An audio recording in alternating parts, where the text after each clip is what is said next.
चतुर बीरबल में आज की कहानी है आधी धूप आधी छाया।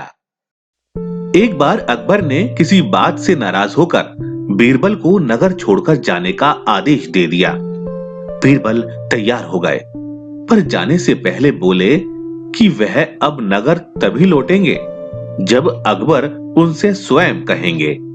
कई दिन बीत गए। अकबर को अपने मित्र की याद सताने लगी। उन्हें अपना समय बिताना बड़ा कठिन लगने लगा। उन्होंने बीरबल को खोजने के लिए सैनिक भेजे, पर बीरबल कहीं नहीं मिले।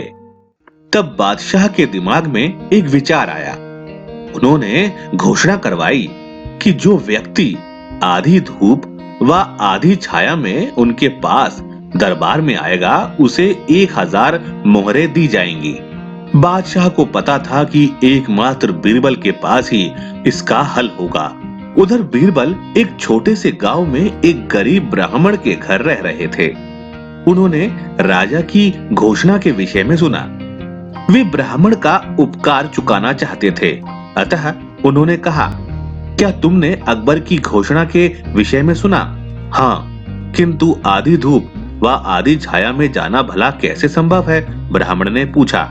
बीरबल ने ब्राह्मण से कहा कि यदि वह उसकी बात मानेगा तो जरूर 1000 मोहरें पाएगा। उन्होंने कहा, एक चारपाई लेकर उसे अपने सिर पर रखकर महल में जाओ।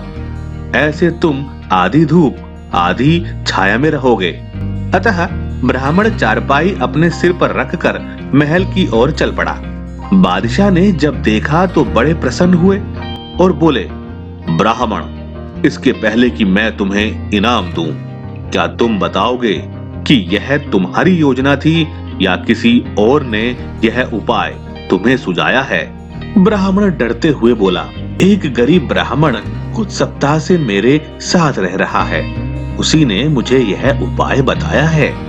अकबर समझ गए कि यह गरीब ब्राह्मण कोई और नहीं अपितु बीरबल ही है। ब्राह्मण को पुरस्कार देकर अकबर ने अपने आदमियों को बीरबल को लिवा लाने के लिए भेज दिया।